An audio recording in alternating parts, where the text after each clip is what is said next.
All right. Hi, I'm back.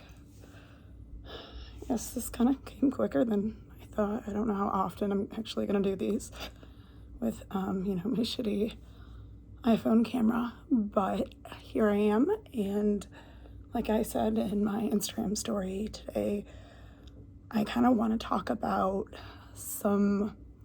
obviously there's too much to cover in one video. I can never do that. But corruption within our medical system.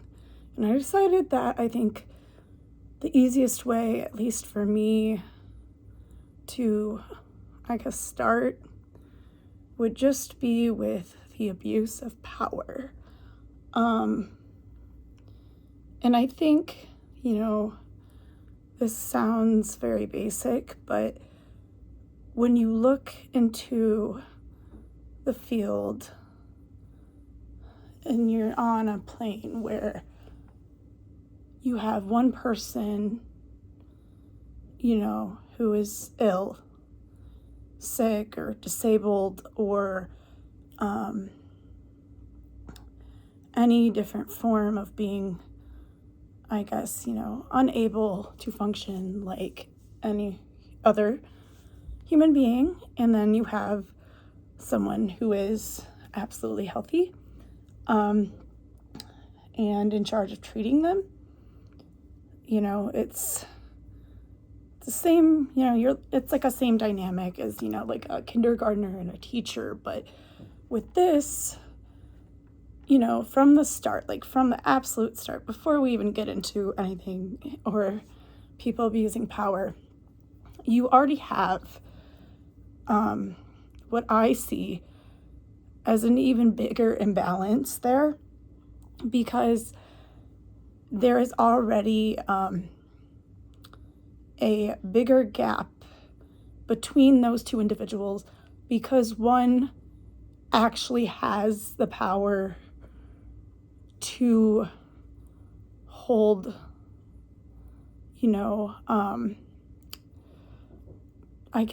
different abilities against the other human, when, like in like a school setting, you don't have that. It could be two equal human beings. But in this setting, you have somebody who could quite literally be, on life support or helpless and at the complete hands of another person. And so when we're dealing with that type of dynamic, of course, it's kind of serving up an opportunity for abuse of power on a silver platter.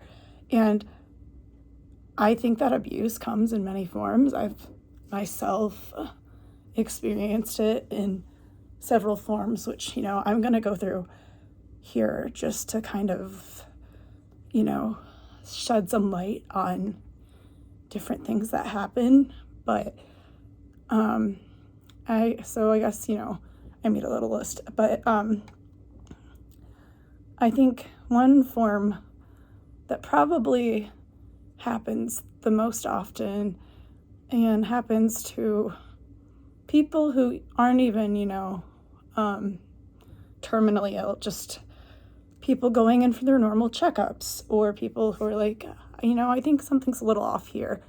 I need to go see my doctor. Is the idea that schooling is kind of, schooling outdoes the patient's knowledge of their own body. And this is such a problematic issue. It is so problematic. And, I've experienced this myself on several times. And, sometimes it's just been in conversation, but other times it is reacted, or not reacted, sorry. I don't know what I'm saying, but it has resulted in dangerous circumstances.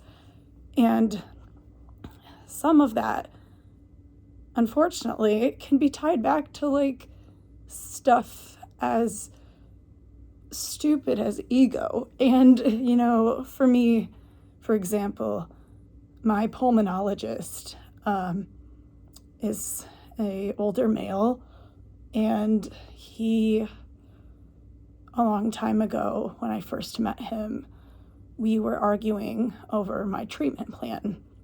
He wanted to do something that I didn't, and he looked at me and he said, "Now, Ariel,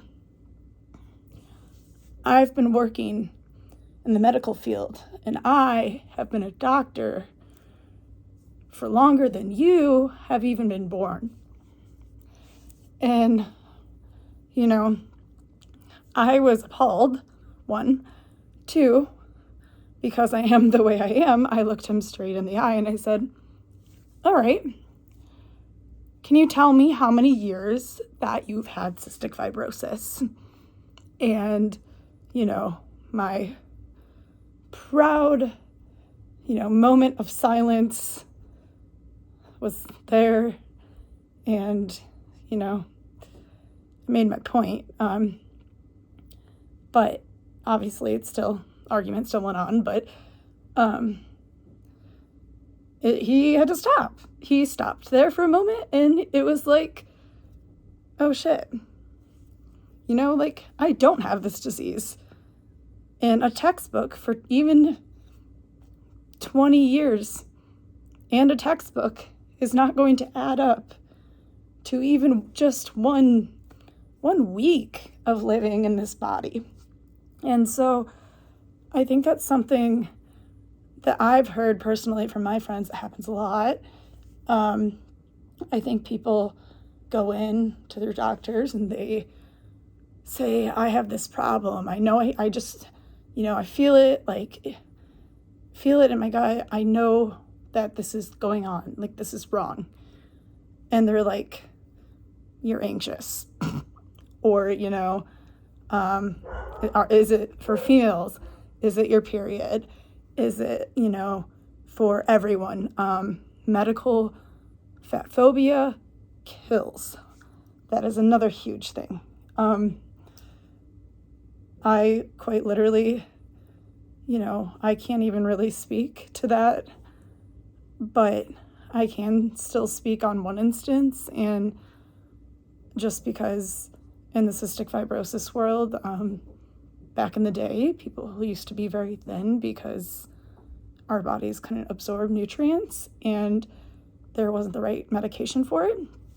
But I think it was like a year ago, I went into the ER and sat down, and the first nurse who walked in took one look at me and she said, no, you're not skinny enough to have CF. And, anyone who knows me knows I have a history of an eating disorder, and I was just like, cool, this is going to stick with me for life. And also, who the hell are you to comment on my weight while I'm on 6 liters of oxygen and getting morphine, shoved into my port right now, you're going to tell me I'm not sick? I don't know. It was ridiculous. But I've had friends straight up turned away from care, and, friends who have progressively gotten worse after that because they can't get the care, because they won't even be considered because of their weight. For a, BMI system that was created for a study and does not even take into consideration that we are three-dimensional if you look at it mathematically. It's absolutely just absurd the way weight is used against us. And with anxiety, like I said, that kind of leads me into my next point, which is the use of mental health against a patient. And obviously anyone who read or donated, or if you're here, you probably know what happened. And that, I have a lot of mental health issues. I refuse to hide from that anymore. and I shouldn't have to. This year has been my first year with a proper bipolar diagnosis, bipolar 1. It's ran in my family for a long time. It's something I've been scared of for a long time. Something I've been scared to tell people. This is the first time I'm really outwardly speaking out about it because I was ashamed of it. I was scared.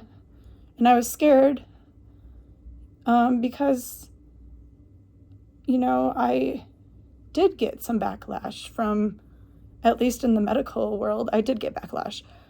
The second I was, diagnosed with bipolar, all of a sudden it was, well, are you just having an episode? It wasn't, are you flaring? Let's check your lung function. Let's, are you just having an episode and acting up? And it's just absolutely infuriating because it's like, why the hell would I be here? It's like, it's not like I want to be here. And people with bipolar are still so stigmatized, especially in comparison to other illnesses that have been romanticized. Bipolar has only been really shed in a negative light. There's never been any form of, glorification. And I just think it needs to change.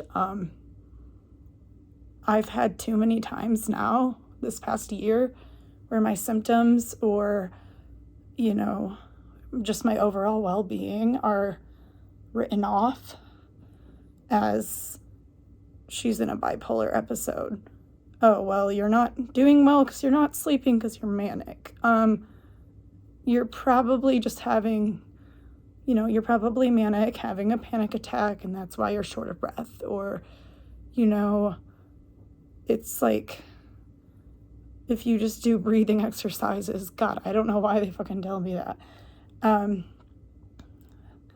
It will go away. And then obviously the hardest hit, the hardest hit now is, I will admit I attempted suicide on June 9th of this year. And, that wasn't that long ago. It was a few months. I did spend some time in the ICU. I don't really remember how long. I then transferred into a psych ward and was there for 3 weeks. But that attempt was fueled so much by this feeling of utter hopelessness and exhaustion of having to constantly, every single time I went in the hospital, which is quite often, advocate for myself when I'm sick, get a little bit better, be out for maybe a month, get sick again, go in, get treated like shit,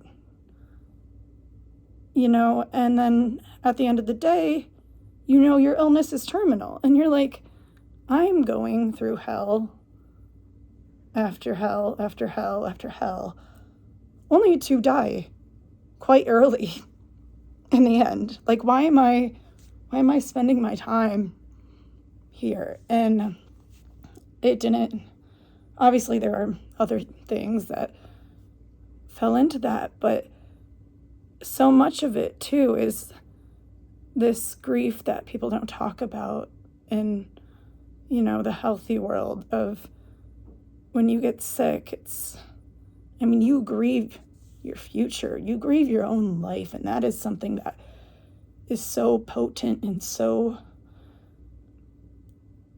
sharp that it's hard to even put into words. It's different than grieving a different person. When it comes to this extreme, quite frankly, I feel like I've been almost dissociative. I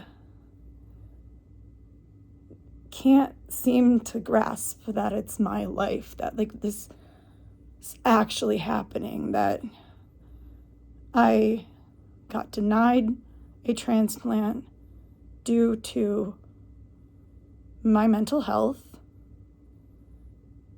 And until, that is an option again, which is a long time, my, only option if things get bad, quite literally, are going into palliative care, hospice, and, as the doctor said, to, I don't know, make it sound nicer. I don't know how you make, like, palliative care to a 23-year-old sound nicer, but, dying with dignity.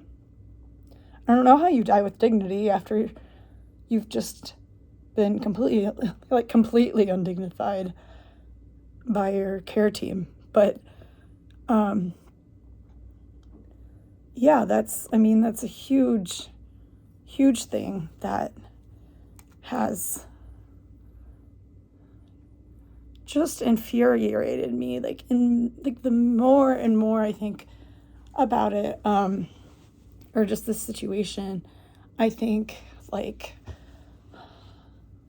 God, I'm pissed about my life, and I'm pissed that, I could die. I'm scared that I could die, and at the same time, I'm not scared. Sometimes, to be frank, I'm scared I didn't already die. But then there's just this whole other side where I'm like, would this all even be an issue if we had the proper care within a system? If we had people who viewed, someone's health as a holistic, head to toe, internally, externally, emotionally, if we had that view, would we have people like me? Because I guarantee there's got to be other people who have been in this position. I've talked to other people who have been denied transplant from, panic disorder or just anxiety or things much less severe than, I'm not downplaying it, but just less severe than a suicide attempt. And so,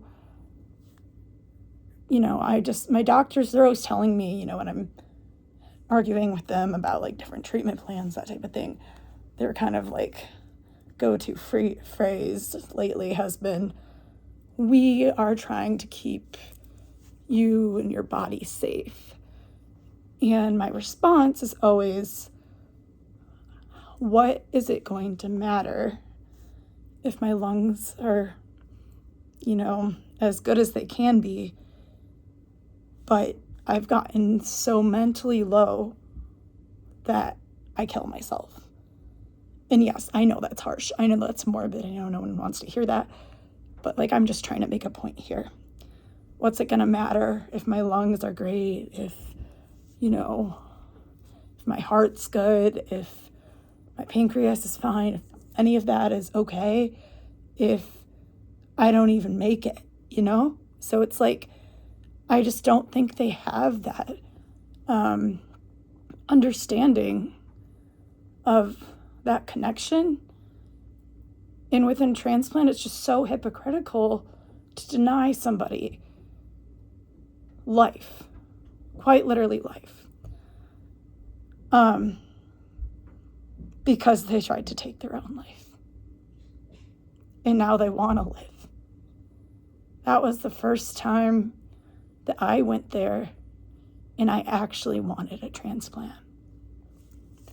I didn't tell people this, but for the past year and a half, I went to all the evaluations. I was a good patient. I did what I was told. I did every test. I did everything.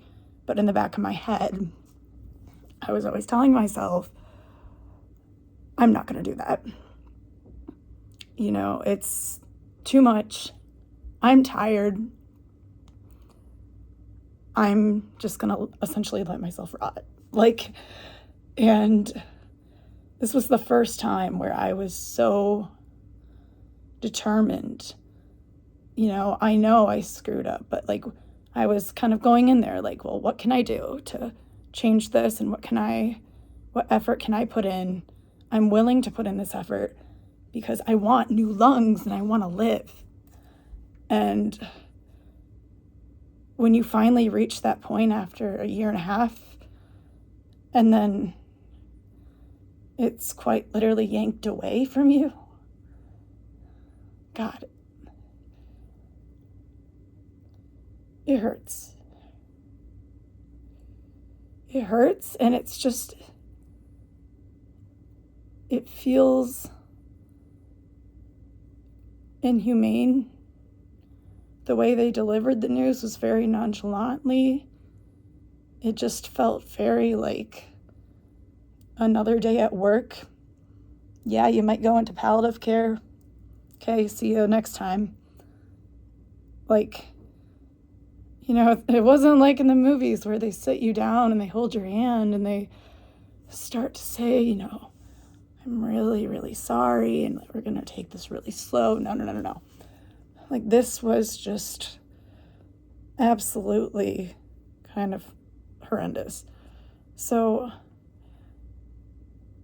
I really think, from a medical standpoint, if they can't change, these protocols, because, essentially what I received is part of a protocol. A year after an attempt is part of a protocol, but if they can't change that, then we need to, at the very least, be changing what we as human, caregivers, human doctors are doing for their patients. And even if they're not doing much, that even though it wasn't in the hospital, I guess like the same type of idea, the bedside manner of delivery of, let me treat this person gently, because this life, this tornado of just living with a terminal illness, a chronic illness, is so, so abrasive. It's abrasive from your own body, and it's abrasive externally. And so we really, I think, need to work on how this next, at least, if we can't change what we already have, this next generation, how we really push, some empathy. And I know, I've gotten very close with nurses, and, I know there's a certain point when you're a nurse where you have to turn some of that off to function in your job, because if you are crying over every death in an ICU, or, you're taking patients home with you, I guess, mentally, I know that's, not healthy. But there is a healthy amount of empathy. There's always a healthy amount of kindness. And I think, that's not asking a lot. And I think that's something like we as young people can encourage, if you have a friend who's in med school, talk to them. If if your parents work, have them, talk to their coworkers. It's these like small changes that can really, absolutely, for me personally, when I'm in the hospital, a kind nurse can quite literally like flip my entire day around. Even if I'm horrendously in pain or discomfort, if I have a nurse who cares, and that I feel safe with, because safety is a big thing.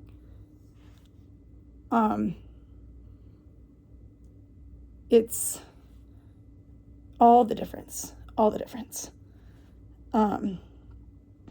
I think because I'm nearly 25 minutes now, I was going to talk about, one, my personal experience, but two, just in general, sexual harassment. Well, for me, it was harassment. I'm sure other people have had assault within the medical community. For me, it happened both inside and outside of the hospital. So that was something I want to discuss, because I think it's disgusting. It's disgusting to take, advantage of someone already at their most vulnerable state. But I do think I'm going to save that for another time, because I don't want this to end up being stupidly long, even though it already is. And I don't know if any of this is even interesting or helpful. You guys are going to have to give me feedback. Like, this whole thing is new to me, but it's just something I'm doing. It makes me feel like, a little better to just openly discuss these things with everyone now, because for so long it's just kind of been in my own little world of, oh, now I have to deal with this. Okay, make my health update post, but it's never includes any of what I just mentioned. So yeah, again, it's new to me, but I think processing it on a broader level, and also maybe looking at small ways that we can make little changes, or at least encourage change, is a positive thing that I can do for myself mentally, and also for, every other chronically or terminally ill person out there who has had to endure any of this, or anyone in the medical field, or just anyone at all. It's just, I think it's important to know. And I'm more than happy to just kind of bear my experience. I don't have anything left to lose, so it's just like I'd rather use whatever time I have left right now and focus even just on today, and do something that's going to make even maybe the slightest difference, because at the end, that's all I want, is to just feel proud, or to feel like I did make a difference. So yeah, if you are still here watching, like, hella appreciate you. I know that was a long one, but yeah, thank you.